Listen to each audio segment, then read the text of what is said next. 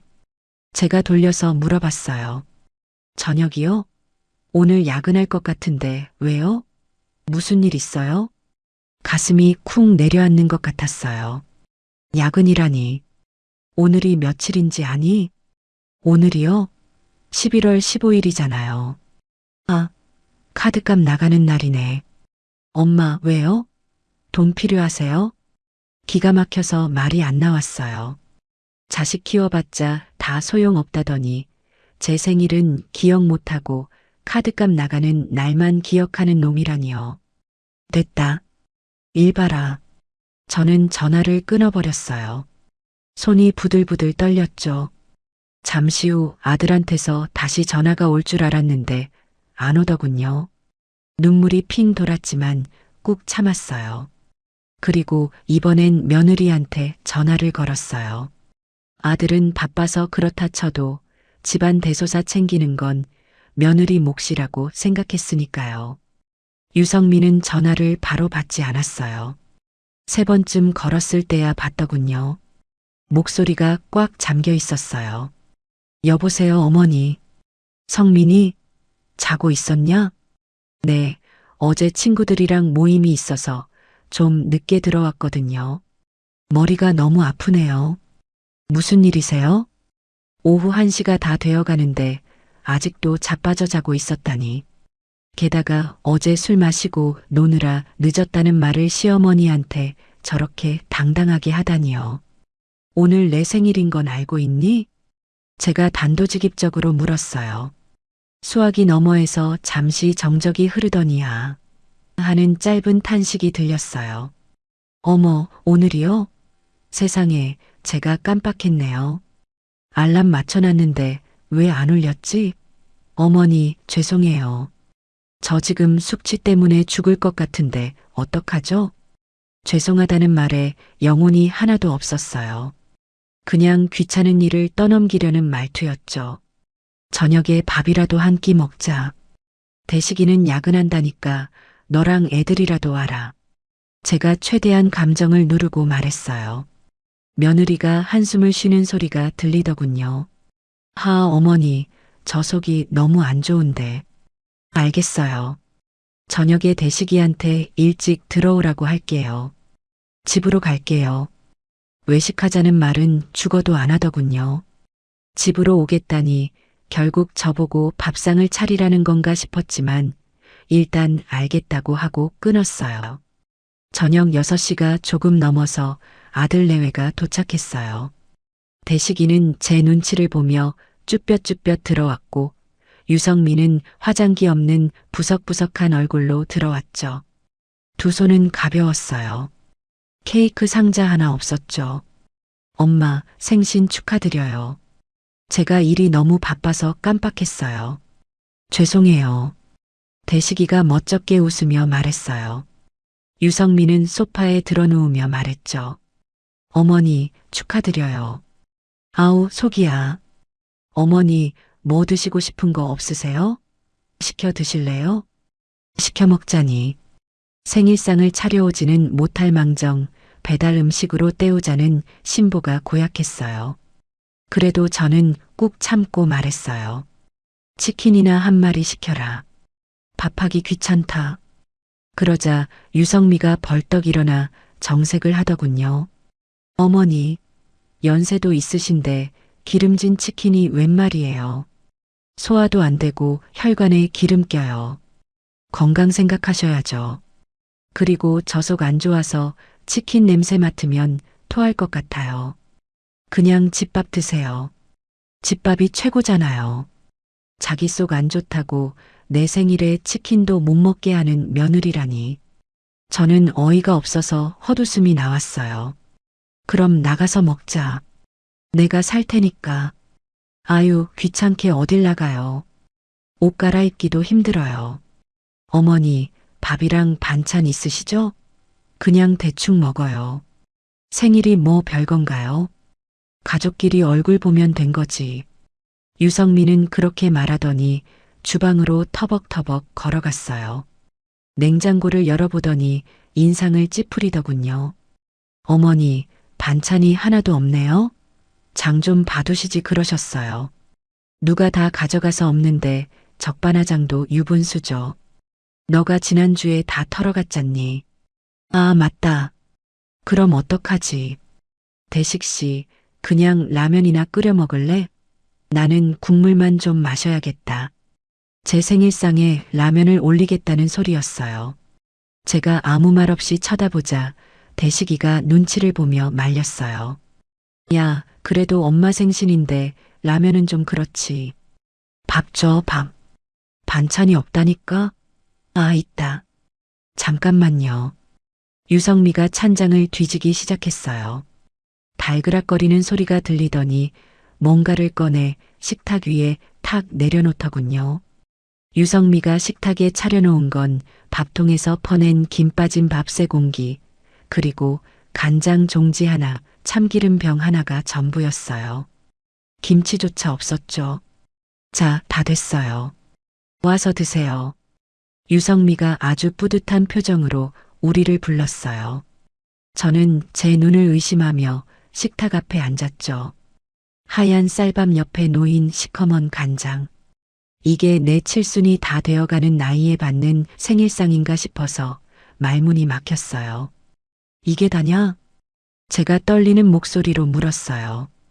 유성민은 밥숟가락에 간장을 끼얹으며 태연하게 말하더군요. 어머니, 요즘 저탄고지니 뭐니 해도 옛날 방식이 제일 좋은 거래요. 어머니 어릴 때는 다 이렇게 간장에 밥 비벼 드셨다면서요? 추억도 생각나고 좋잖아요.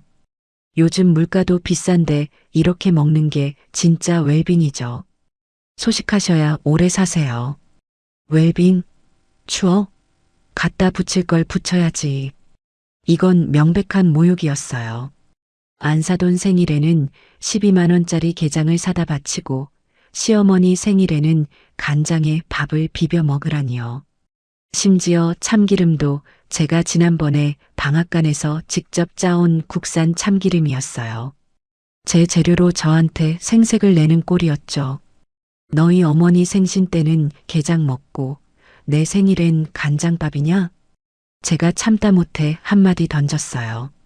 그러자 유성미의 표정이 싹 굳더군요. 숟가락을 내려놓으며 날카롭게 쏘아붙였어요. 어머니, 지금 비교하시는 거예요? 그때는 친정 식구들이 다 모인 자리고 오늘은 그냥 우리끼리 저녁 때우는 거잖아요. 그리고 엄마는 멀리 사시니까 자주 못 뵙고 어머니는 매일 보잖아요.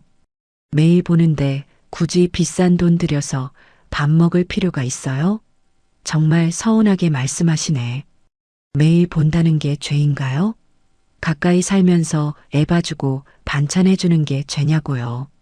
아들놈이라도 한마디 해야 하는데 대식이는 고개를 푹 숙이고 간장에 밥만 비비고 있었어요. 쩝쩝거리는 소리가 어찌나 듣기 싫은지 밥그릇을 엎어버리고 싶은 충동이 들었죠. 그래, 내가 말이 심했구나. 밥이나 먹자. 저는 더 이상 싸우고 싶지 않아서 숟가락을 들었어요. 간장을 한 숟가락 퍼서 밥 위에 뿌렸죠. 짭짤하고 고소한 냄새가 올라왔지만 제 속에서는 비린내 나는 굴욕감만 느껴졌어요. 밥을 한술 떠서 입에 넣었는데 모래알을 씹는 것 같았어요. 목구멍으로 넘어가질 않더군요. 유성민은 제 눈치를 살피는 척하더니 핸드폰을 꺼내 배달 앱을 켜더군요. 대식씨, 나 속 좀 풀리네. 족발 시킬까? 매운 거 당긴다. 방금 전까지 속 안 좋다고 라면, 국물 타령하던 사람이 시어머니 간장밥 먹는 꼴을 보고 나니 입맛이 도나봐요. 대식이는 좋다고 고개를 끄덕였죠. 그래, 족발 좋지. 쟁반국수도 추가해. 저는 숟가락을 조용히 내려놓았어요. 그 순간 제 머릿속에서 툭 하고 무언가 끊어지는 소리가 들렸어요. 그건 인내심이라는 줄이었고 동시에 가족이라는 끈이었죠. 화가 나는 게 아니라 머리가 아주 차갑게 식으면서 맑아지는 기분이었어요. 그래, 니들이 나를 가족이 아니라 물주로 보는구나. 돈 나오는 자판기 취급을 하는구나. 이제 더 이상 호구짓은 하지 않겠다고 다짐했어요. 간장밥을 먹으라고? 그래, 내가 너희들에게 진짜 간장 맛이 뭔지, 인생의 쓴맛이 뭔지 제대로 보여주마. 저는 자리에서 일어났어요. 나는 속이 안 좋아서 먼저 들어가 눕겠다. 너희끼리 시켜 먹고 가라. 갈 때 문단속 잘하고. 어머, 밥 남기셨네? 아깝게. 알겠어요, 어머니. 푹 쉬세요. 유성민은 뒤도 안 돌아보고 족발 주문에 열을 올렸어요. 저는 안방으로 들어와 문을 잠갔어요. 그리고 책상 서랍 깊숙한 곳을 열었죠. 거기에는 누런 서류 봉투가 하나 있었어요. 바로 아들 내외가 살고 있는 그 아파트의 등기권리증이었죠. 저는 서류 봉투를 꺼내 가슴에 품었어요. 심장이 쿵쿵 뛰었지만 두렵지는 않았어요. 오히려 통쾌한 예감이 들었죠. 내일 날이 밝으면 제일 먼저 할 일이 생겼으니까요. 오늘은 간장밥을 먹었지만 내일은 아주 맛있는 복수라는 요리를 준비할 생각에 입가에 서늘한 미소가 지어졌어요. 다음 날 아침 저는 평소보다 일찍 일어났어요. 어제 족발 뼈다귀를 식탁에 그대로 두고 간 꼴을 보니 헛웃음이 나오더군요. 싹 치우고 청소기를 돌렸어요. 집안을 깨끗하게 정리하고 나니 제 마음도 한결 정돈되는 기분이었죠. 오전 10시쯤 되었을까 초인종이 울렸어요. 인터폰 화면에 유성미 얼굴이 보였어요. 어제 그렇게 가놓고 또 무슨 낯짝으로 온 건지 궁금해서 문을 열어줬죠. 어머니, 굿모닝이에요. 유성민은 양손에 커피 2잔을 들고 생글생글 웃고 있었어요. 어제의 그 꾀죄죄한 모습은 온데간데 없고 아주 상큼하게 차려입었더군요. 어제는 제가 너무 경황이 없어서 제대로 못 챙겨드린 것 같아서요. 커피 사왔어요. 어머니 좋아하시는 바닐라 라떼요. 병 주고 약 주는 것도 아니고 이 커피 한 잔으로 퉁치려는 속셈이 뻔히 보였어요. 저는 식탁에 앉으며 말했죠. 그래, 고맙다. 무슨 할 말 있니? 아침부터 찾아왔을 땐 분명 용건이 있는 거니까요. 유성민은 맞은편에 앉아 커피를 한 모금 마시더니 본론을 꺼냈어요.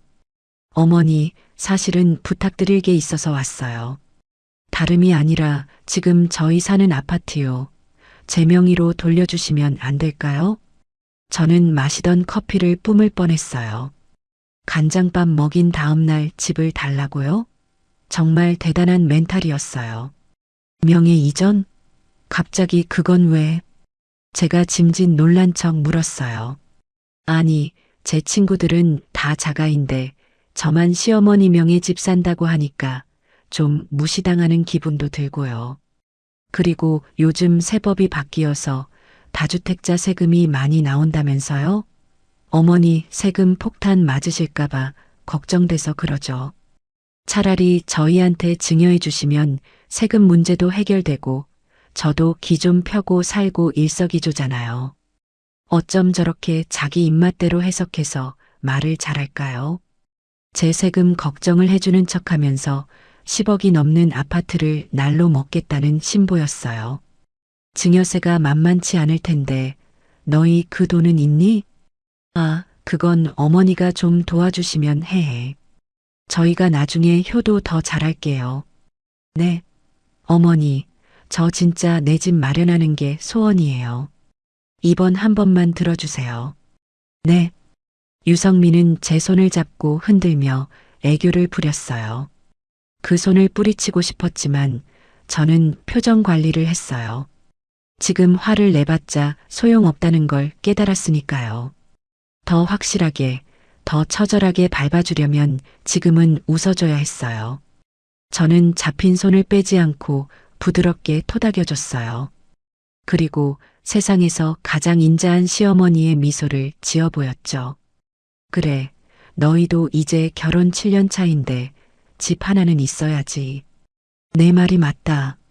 내가 가지고 있어 봐야 세금만 나가고 골치 아프지. 제 말에 유성미의 눈이 왕방울만 하게 커졌어요. 어머, 진짜요? 어머니, 정말 주시는 거예요? 그럼, 하나뿐인 며느리 소원이라는데 들어줘야지. 대신 절차가 좀 복잡하잖니.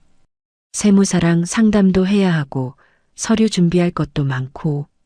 내가 알아볼 테니까 너는 좀 기다리고 있어라. 대식이한테는 아직 말하지 말고 깜짝 선물로 해주자. 야, 어머니, 정말 감사합니다. 저 진짜 어머니밖에 없어요. 와, 대박이다. 유성민은 펄쩍펄쩍 뛰며 좋아했어요. 저를 끌어안고 난리도 아니었죠. 그 가식적인 포옹 속에서 저는 싸늘하게 식은 눈으로 허공을 응시했어요. 그래, 실컷 좋아해라. 그 기쁨이 클수록 나락으로 떨어지는 충격도 클 테니까. 가서 기다려.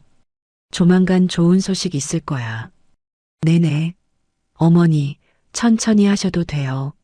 아, 오늘 저녁에 제가 맛있는 거 해올게요. 갈비찜 어떠세요?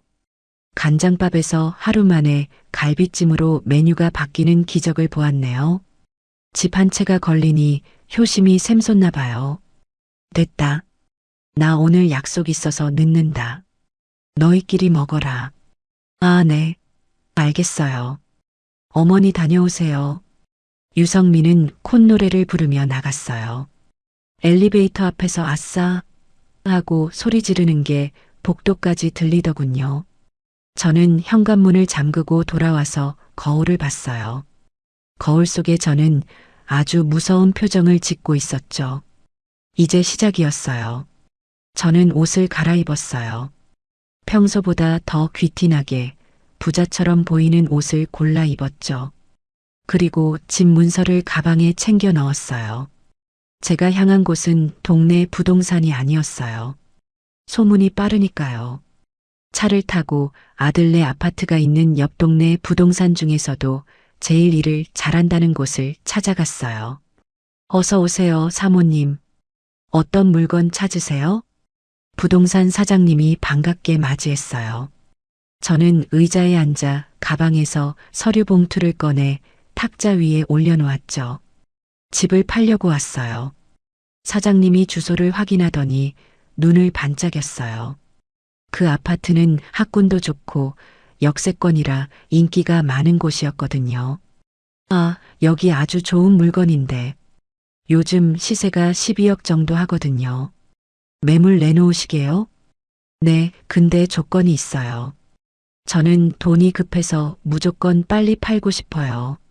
시세보다 5천만 원 싸게, 아니 1억 싸게 내놓으세요. 대신 조건은 현 상태 그대로 인수가 아니라 잔금 치르기 전까지 세입자 명도 완료 조건으로요.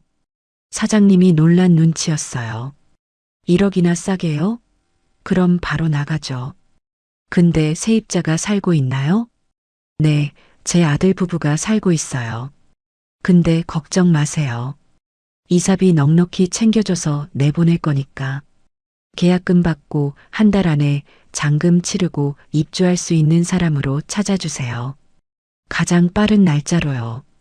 사장님은 횡재했다는 표정으로 고개를 끄덕였어요. 알겠습니다, 사모님. 이 가격이면 오늘 당장이라도 계약금 쏠 사람 줄 섰습니다. 근데 아드님이 협조는 되시는 거죠? 그럼요. 제가 집주인인데 무슨 상관이에요.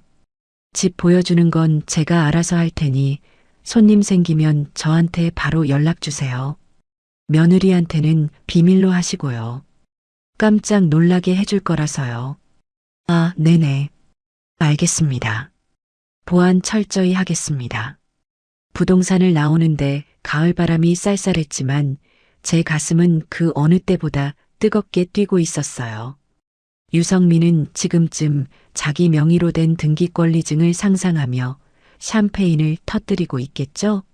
하지만 그녀에게 돌아갈 건 등기권리증이 아니라 퇴거 명령서가 될 거예요. 차에 시동을 걸며 저는 중얼거렸어요. 간장게장 값은 이걸로 퉁치자, 며느리야. 아주 비싼 수업료 내는 셈 쳐라. 이제 주사위는 던져졌어요. 멈출 생각은 추호도 없었죠. 엑셀을 밟는 제 발끝에 힘이 실렸어요. 집을 내놓고 돌아온 그날 오후 저는 며느리 유성미에게 전화를 걸었어요. 목소리를 가다듬고 아주 들뜬 톤을 연기했죠. 지금부터가 진짜 중요하니까요. 성미냐? 나다. 네. 어머니, 무슨 좋은 일 있으세요? 목소리가 아주 밝으시네요. 유성민은 제 전화를 기다렸다는 듯이 바로 받았어요.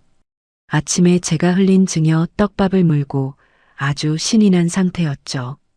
그래, 내가 아까 세무사랑 통화를 좀 해봤는데 말이다.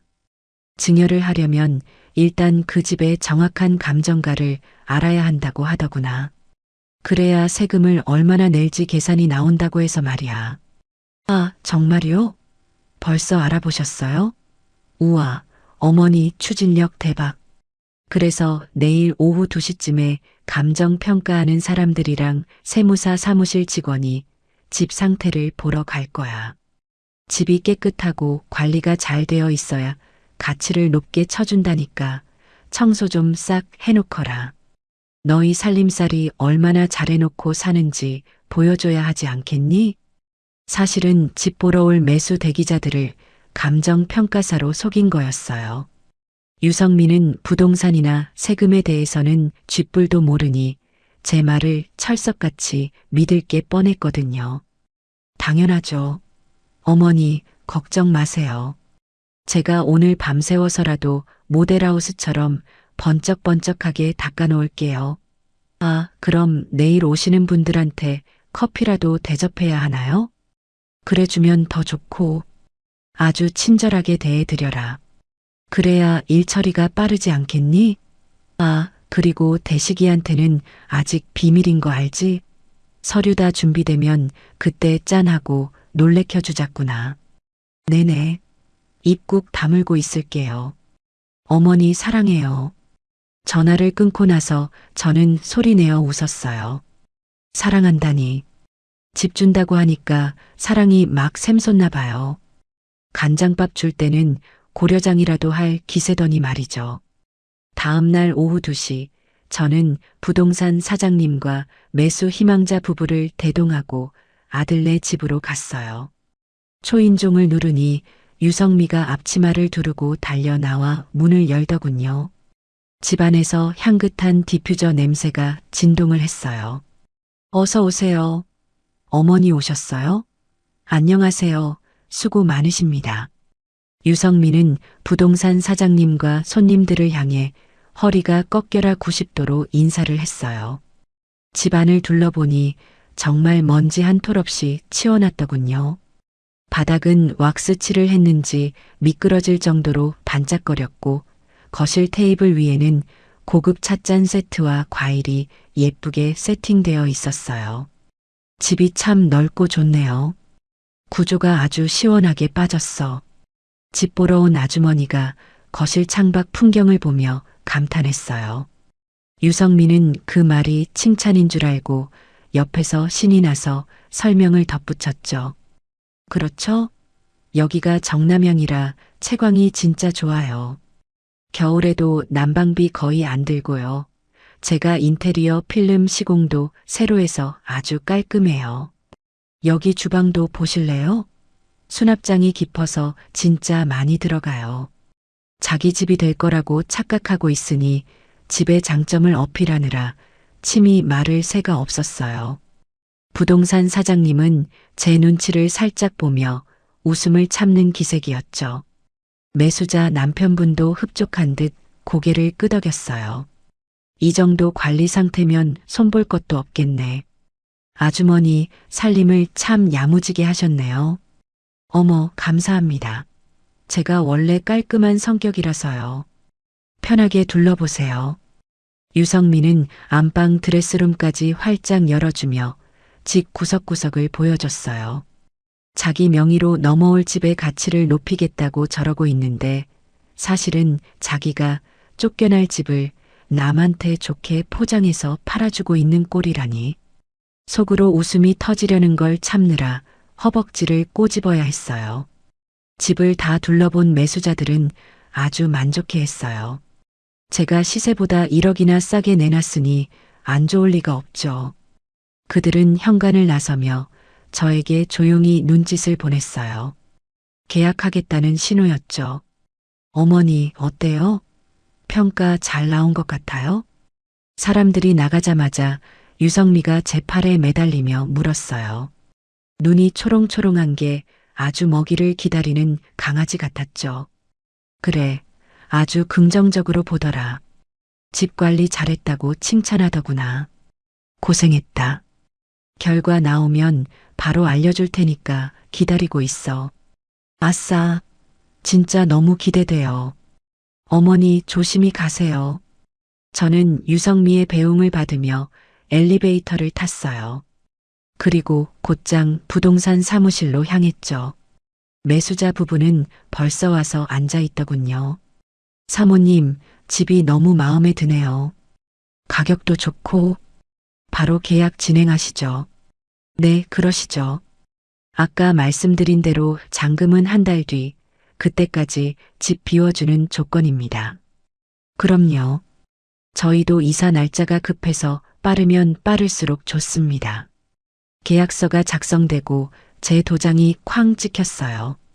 계약금 1억 2천만 원이 제 통장에 꽂히는 알림음이 울렸죠. 띵동. 그 소리가 그렇게 경쾌할 수가 없었어요. 이건 단순한 돈이 아니라 제 자존심을 회복하는 신호탄이었으니까요. 부동산 사장님이 걱정스러운 듯 물었어요. 근데 사모님, 며느님이 집 파는 걸 전혀 모르시는 눈치던데 나중에 문제 생기지 않을까요? 이사 날짜가 촉박해서 집 구하기 쉽지 않을 텐데요. 사장님은 걱정 마세요.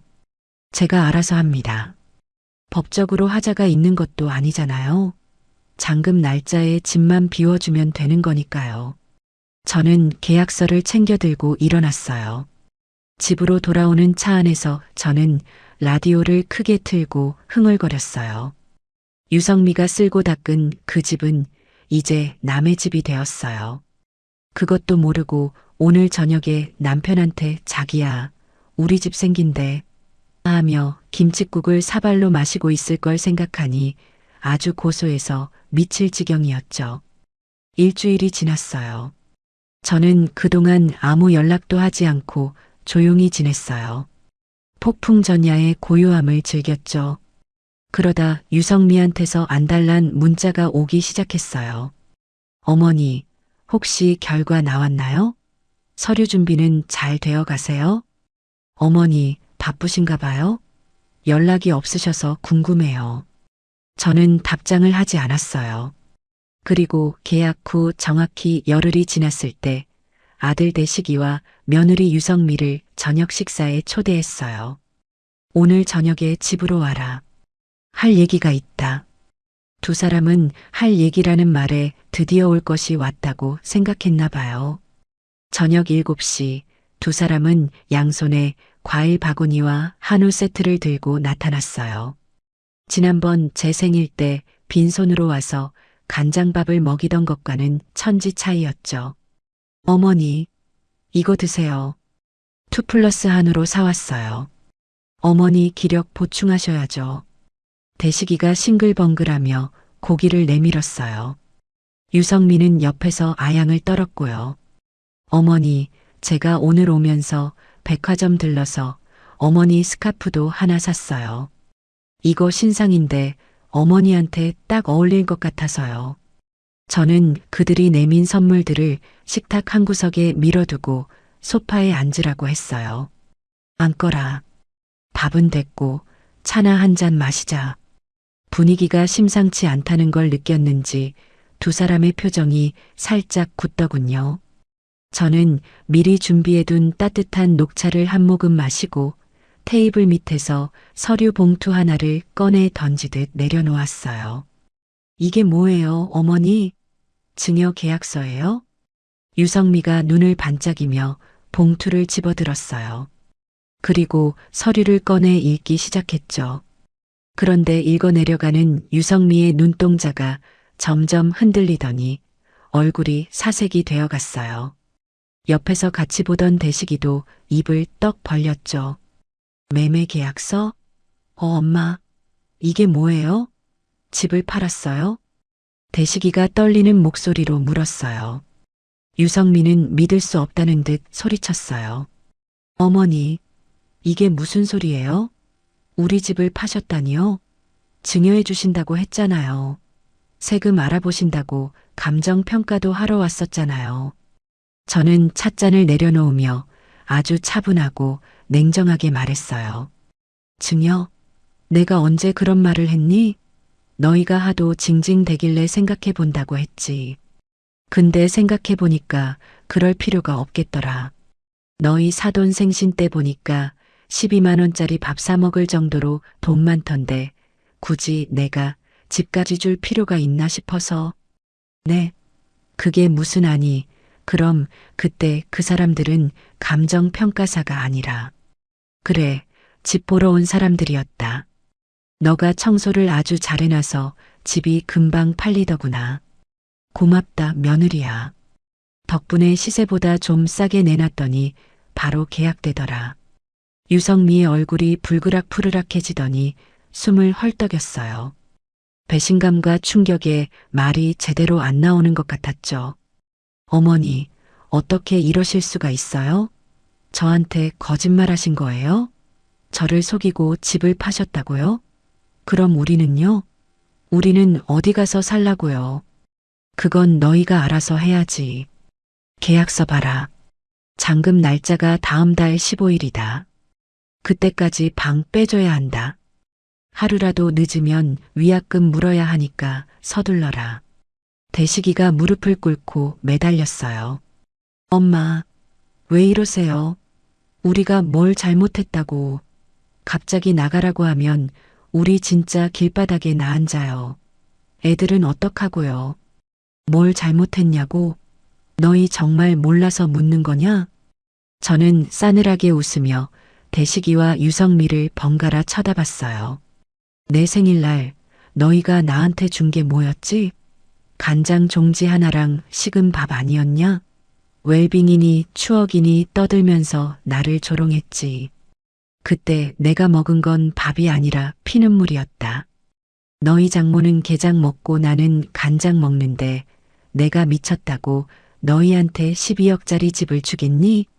그 집 한 돈으로 나는 내 노후 즐기며 살 거다. 너희는 너희 능력껏 살아봐라. 간장에 밥 비벼 먹으면서 말이다. 제 말이 끝나기가 무섭게 집안은 아수라장이 되었어요. 대식이는 바닥에 주저앉아 머리를 감싸 쥐었고 유성미는 이성을 잃고 날뛰기 시작했죠. 아, 말도 안 돼. 이건 사기야. 어머니, 어떻게 며느리한테 사기를 쳐요?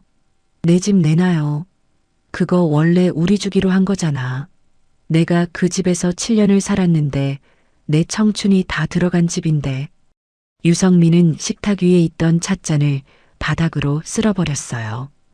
쨍그랑 날카로운 파열음과 함께 도자기 조각이 사방으로 튀었죠.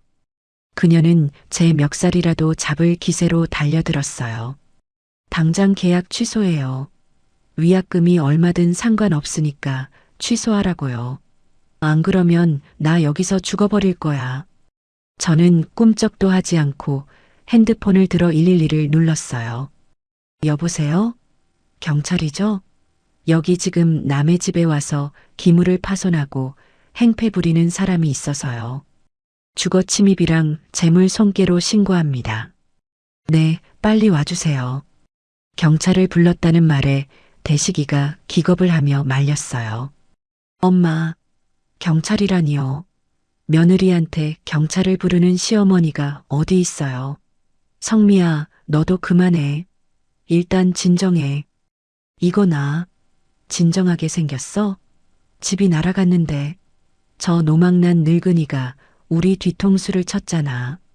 노망난 늙은이. 드디어 본심이 튀어나오는구나 싶었죠. 저는 그 말을 똑똑히 기억해 두었어요. 경찰 오면 그 말 그대로 다시 해보거라. 그리고 찻잔 깬 거. 이거 영국 왕실 도자기라 꽤 비싼 건데 다 물어내야 할 거다. 잠시 후 경찰관 2명이 초인종을 눌렀어요. 경찰이 들어오자 유성민은 억울하다는 듯 대성통곡을 하며 경찰관을 붙잡고 늘어졌어요. 경찰 아저씨, 우리 시어머니가 사기를 쳤어요. 우리 집을 몰래 팔아먹었다고요. 이거 무효로 해줘요. 경찰관은 난감한 표정으로 저를 쳐다봤어요. 저는 침착하게 등기부등본과 매매계약서를 보여줬어요. 경찰관님, 이 집 명의가 제 겁니다. 제 집을 제가 팔았는데 이 사람들이 와서 난동을 부리는 겁니다. 엄연히 주거 침입이고 협박입니다. 당장 내보내주세요.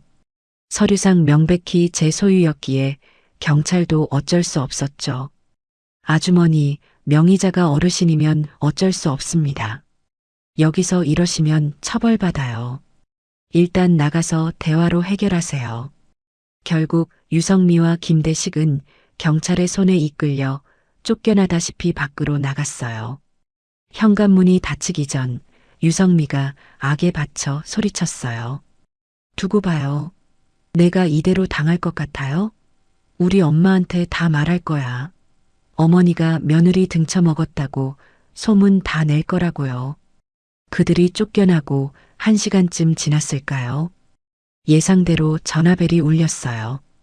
발신자는 안사돈이었죠.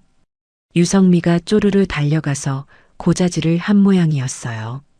저는 심호흡을 한 번 하고 전화를 받았어요. 여보세요. 아니, 사돈. 이게 대체 무슨 날벼락입니까? 애들 집을 팔았다니요?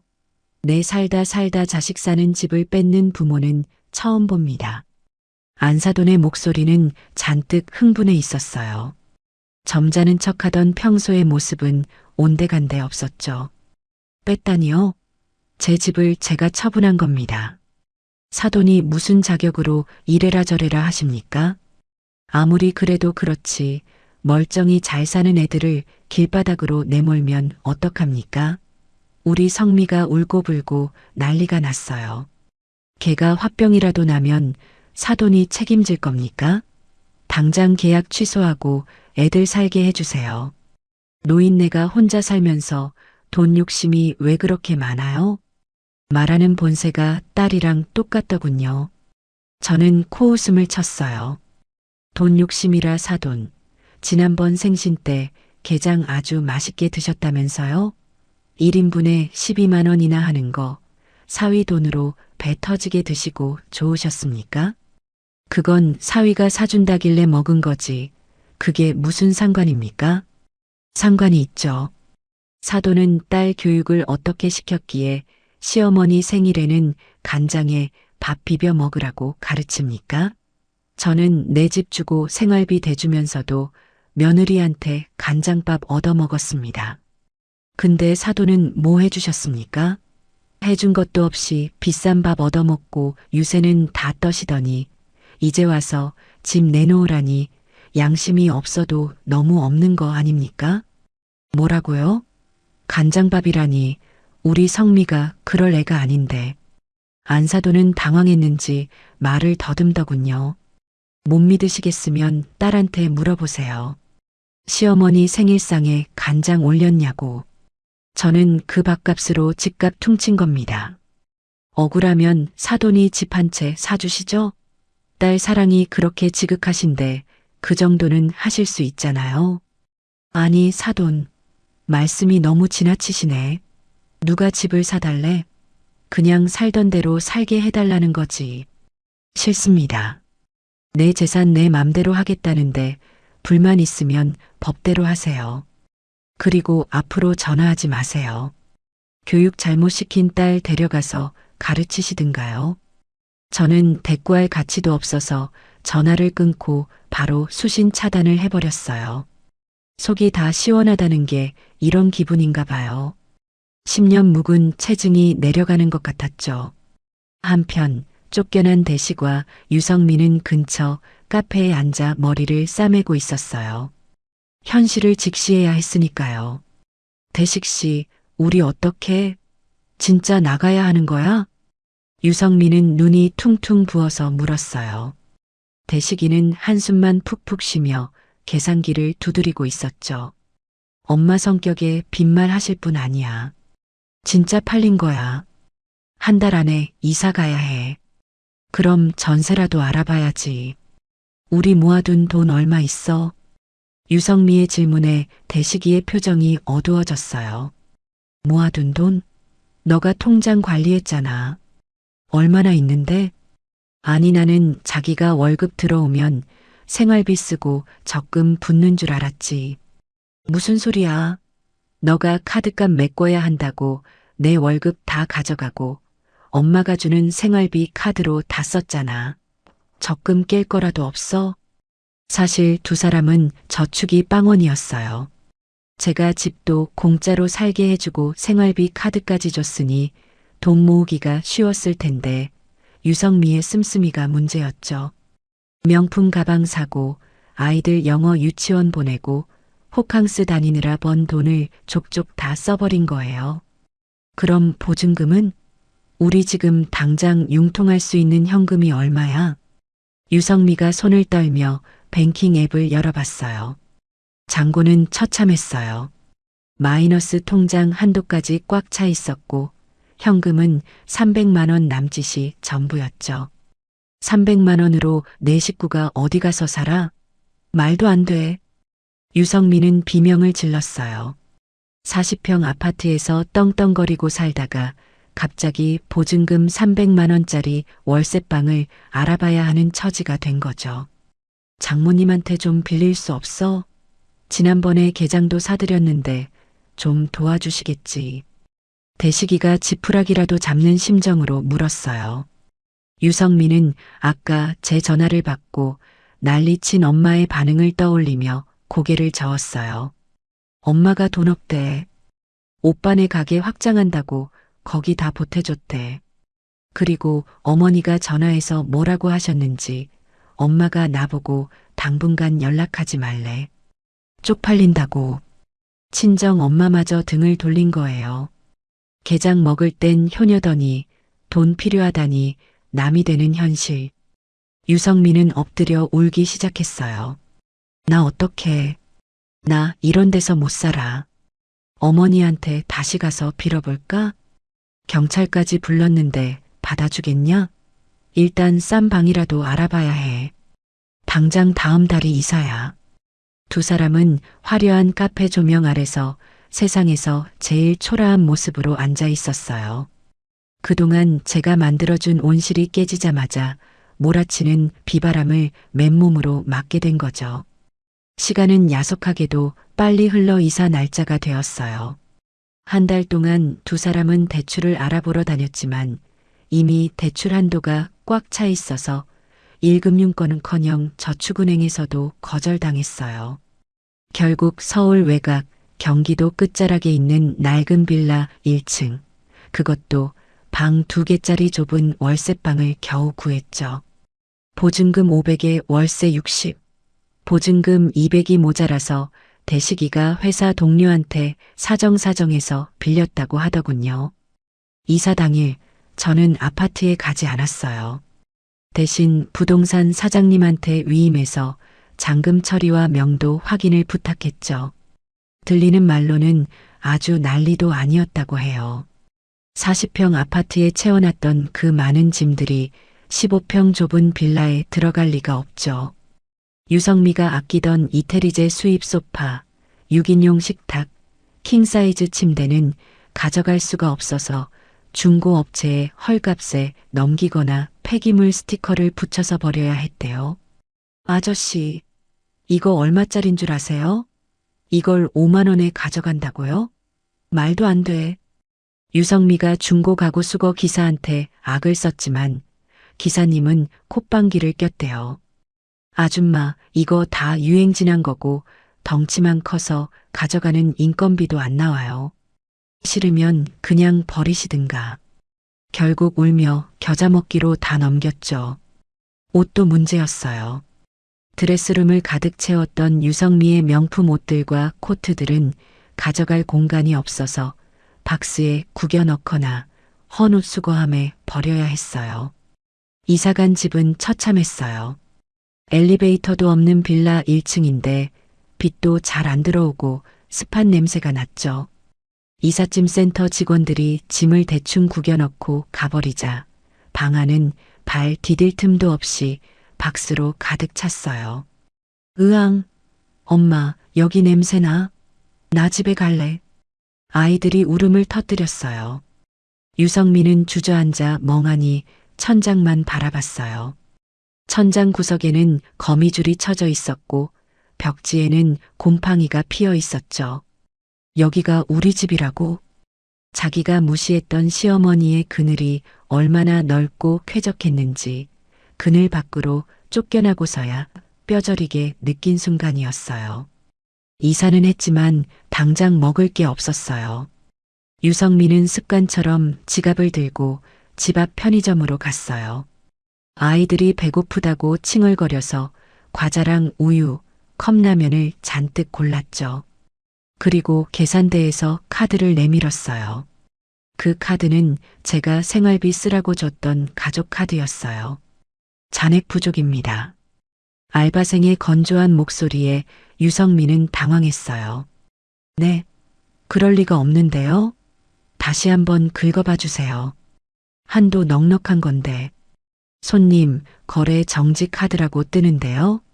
분실 신고나 정지된 것 같은데요. 유성미의 얼굴이 홍당무처럼 빨개졌어요. 뒤에 줄 서 있던 사람들이 웅성거리며 쳐다봤죠. 제가 집을 팔면서 카드도 모조리 정지시켜버린 걸 몰랐던 거예요.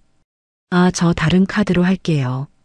자기 명의의 신용카드를 꺼냈지만 그것도 한도 초과로 긁히지 않았어요. 결국 체크카드를 꺼냈는데 잔액이 5,000원밖에 없었죠. 저기 이거 컵라면 2개만 계산해 주세요. 나머지는 뺄게요. 유성민은 과자와 우유를 도로 매대에 올려놓으며 도망치듯 편의점을 나왔어요. 손에는 딸랑 컵라면 2개가 들려 있었죠. 4인 가족이 저녁으로 먹기엔 턱없이 부족한 양이었어요. 집으로 돌아오는 길 유성민은 저한테 전화를 걸었어요. 고객님의 전화가 꺼져 있어. 차단된 전화는 연결되지 않았어요. 그녀는 길바닥에 주저앉아 소리쳤어요. 어머니, 진짜 너무하시네. 밥줄까지 끊는 게 어디 있어요. 애들은 먹여 살려야 할 거 아니에요. 하지만 허공에 흩어지는 메아리일 뿐이었죠. 제가 겪은 간장밥의 굴욕에 비하면 이건 약과니까요. 그날 밤 좁은 빌라 안에서 기어코 사단이 났어요. 컵라면 2개를 4식구가 나눠 먹고 배가 찰 리가 없죠. 배고프다고 우는 아이들을 억지로 재우고 나서 대식이와 유성미가 마주 앉았어요.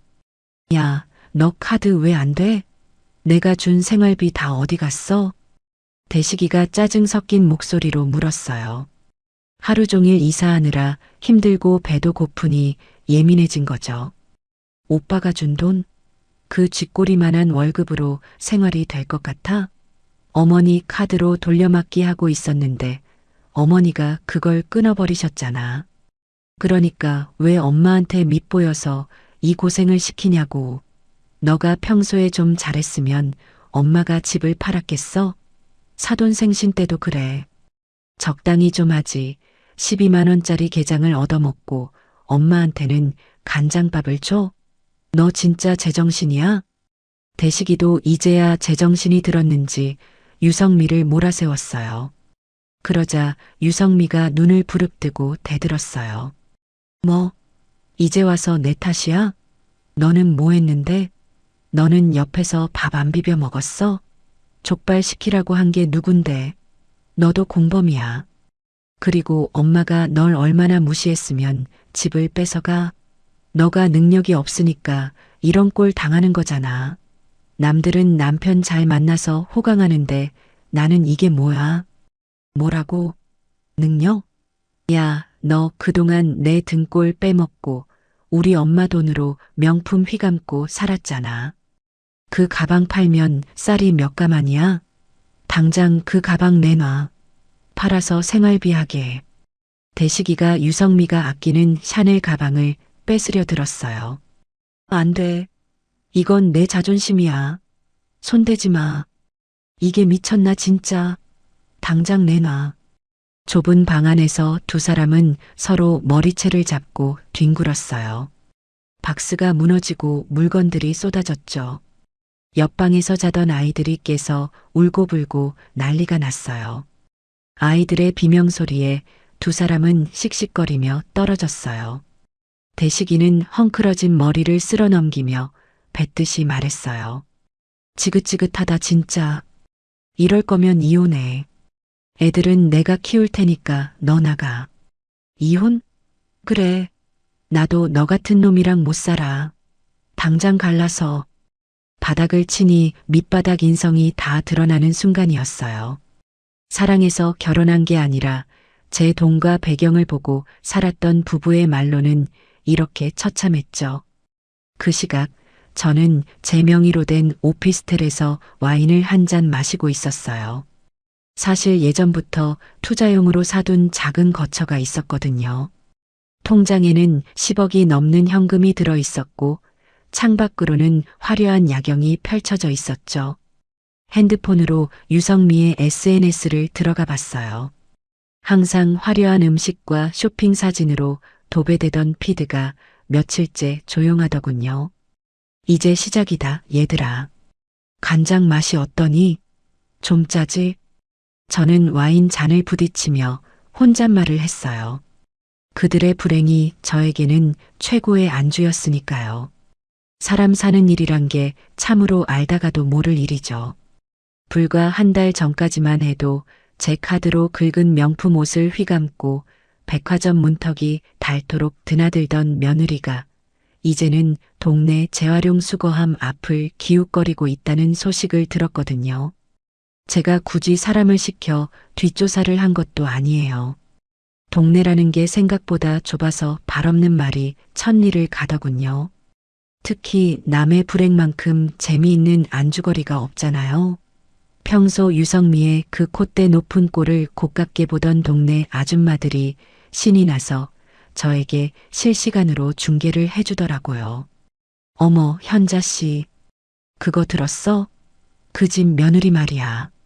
어제 슈퍼에서 유통기한 임박한 우유 사면서 100원 깎아달라고 신랑이 하더라니까. 옛날에는 유기농 아니면 안 먹인다고 유난을 떨더니 꼴이 아주 말이 아니야. 이사간 그 빌라촌은 방음이라고는 전혀 안 되는 낡은 건물이라 옆집에서 기침하는 소리까지 다 들린다고 해요.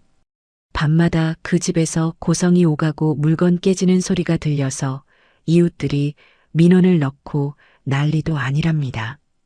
유성미가 악을 쓰며 우는 소리가 골목 어귀까지 울려 퍼진다는데 저는 그 이야기를 전해 들으며 제 고급 오피스텔 거실에서 최고급 캡슐 커피를 내리고 있었어요.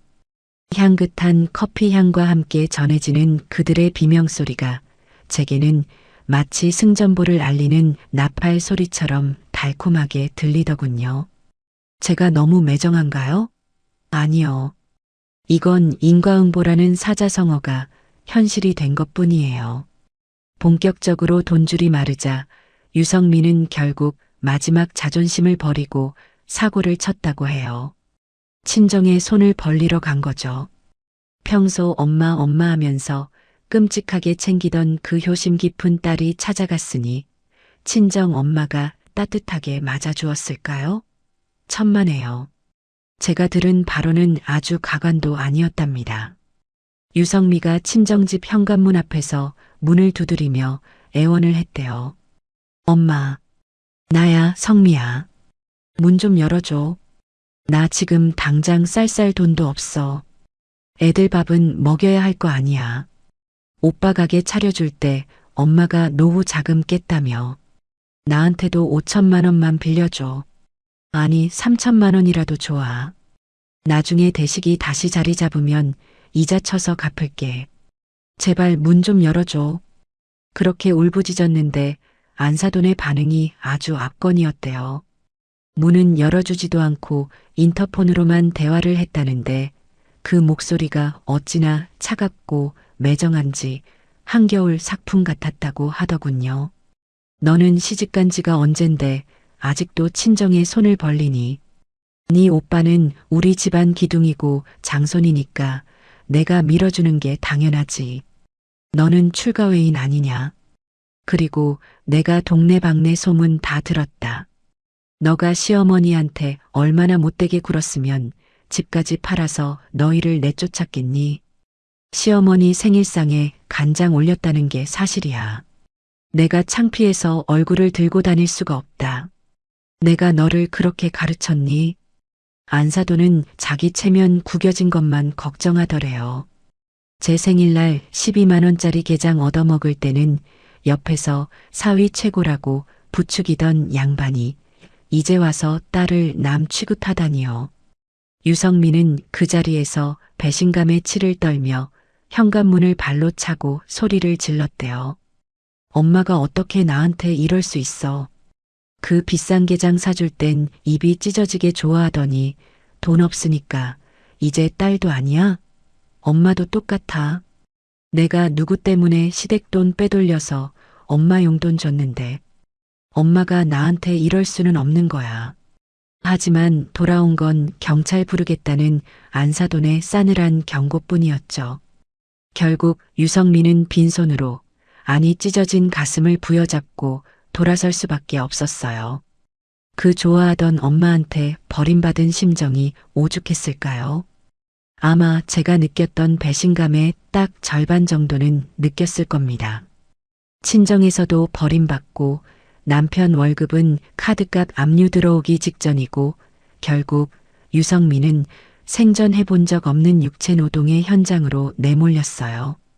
집 근처 고깃집에서 숯불 나르고 불판 닦는 아르바이트를 시작했다더군요. 평생 손에 물 한 방울 안 묻히고 살았다고 내 손은 섬섬옥수라고 자랑하던 애가 고무장갑 끼고 남이 먹다 뱉은 쌈장 찌꺼기를 치우고 있으니 속이 말이 아니었겠죠. 하루는 제가 아는 지인이 그 고깃집에 회식하러 갔다가 유성미를 마주쳤다고 해요. 지인이 모른 척하고 고기를 굽는데 유성미가 서빙을 하다가 지인을 알아보고는 소스라치게 놀라서 쟁반을 엎을 뻔했다고 하더군요.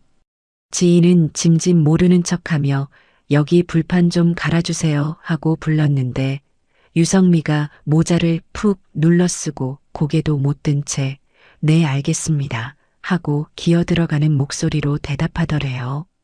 그 콧대 높던 유성미가 손님한테 굽신거리며 가위질을 하고 고기 냄새와 기름에 찌든 악치마를 두르고 뛰어다니는 꼴이라니. 지인이 전해준 말로는 손톱에 칠했던 화려한 젤 네일은 다 벗겨지고 손마디가 퉁퉁 부어서 아주 볼만했다고 해요. 서빙하다가 실수로 물컵이라도 쏟으면 사장한테 너는 나이 먹고 이런 것도 못하냐며 손가락질 당하고 혼나기 일쑤였대요.